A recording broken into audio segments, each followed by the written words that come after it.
Ito na, tapos na yung ating isang unit. Yung pangatlong unit natin at ating ino-OT pa rin hanggang sa ngayon. Ilang araw na tayo nag-OT. So ito yung dalawang kasama niya. Mas maganda yung mayroon siyang thread para hindi na kailangan ng nut pa. Pag kasi may nut pa, hassle pa sa paglalagay ng screw. Okay, lapatan natin ng screw mga kaduwit para makita natin.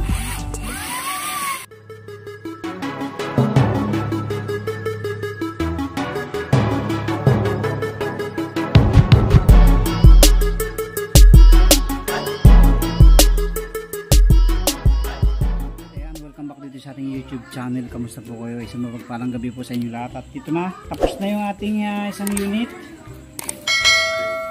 yung pangatlong unit natin at ating ino-OT pa rin hanggang sa ngayon. Ilang araw na tayo nag-OT. So ito yung dalawang kasama niya.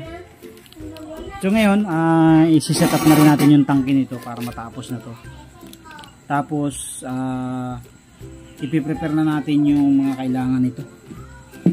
So hindi ko na mapipintahan to dahil gabi na at saka umulan. Sa Quezon ko na lang to pipintahan tong isang to.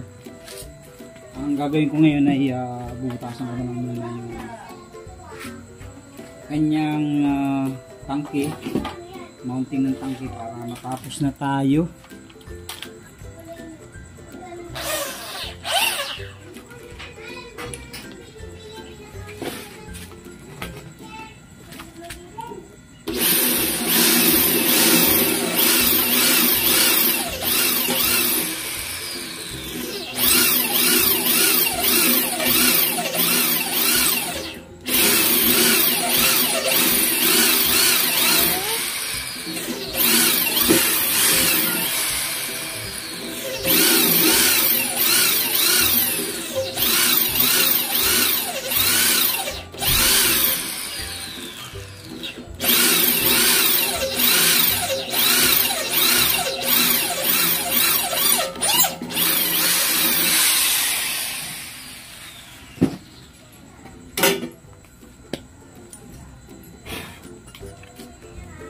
So yan na ating tatapingan yan mga kaduit niyan. So yan, tapingan na natin mga kaduit. Mas maganda yung mayroon siyang thread para hindi na kailangan ng nut pa.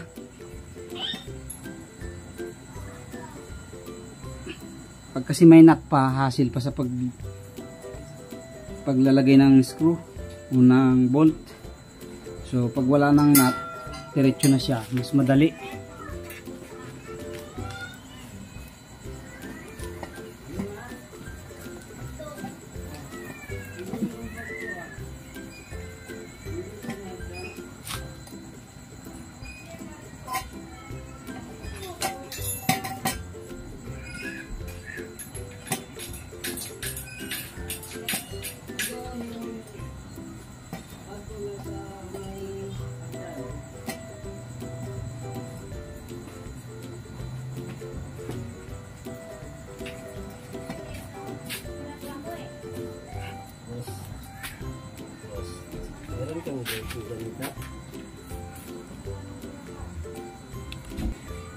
So okay na mga karit, lagyan na natin ng thread. Tapos itong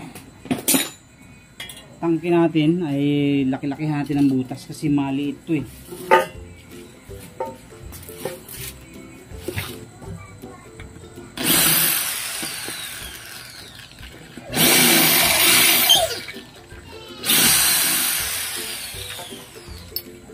Tapos syempre champeran natin para maganda ang lapat ng ating screw. Kailangan may champer siya.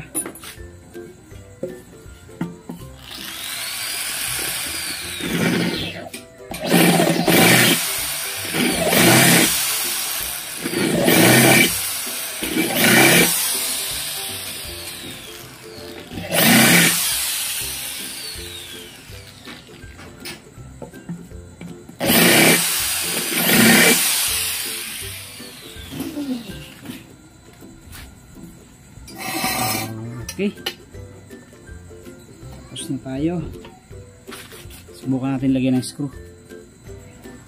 Okay, lapatan natin ang screw mga kaduwit para makita natin.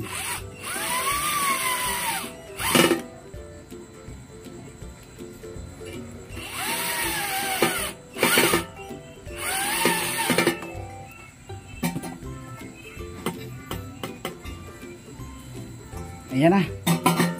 So ito lalagyan na lang natin ng teflon para gumanda. Ayan.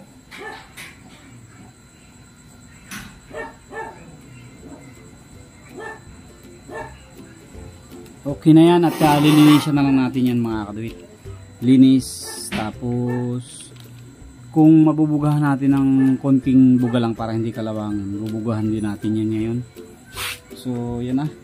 Bali 3 units yung ating ano na yan, gagawin ating dadalhin sa Quezon. Ipiprepare ko pa rin yan mamaya maya. Medyo gahol na ako sa oras kasi Friday na ngayon, tapos bukas ang alas 7 ang alis namin, alas 8. Then may pasok pa ako bukas. Oh, grabe. Kaya ng oras natin ah. Pero kakayanin natin yan. So i-steel brush ko na lang yan, then pagka steel brush natin, bubugahan natin ng manipis na black. Madali lang naman matuyo yun. Bukas na natin ito ipapak nung isang to sa ibabaw natin ilalagay. And then yung dalawa ipipwesto na natin sa karton mamaya. Okay? So yan ang mga kaduwit. Tapos na tayo. Nakapit na rin natin yung kanyang stove frame. Linisin na lang natin yan. Linis and then bubugahan natin ng konti para hindi siya kalawangan.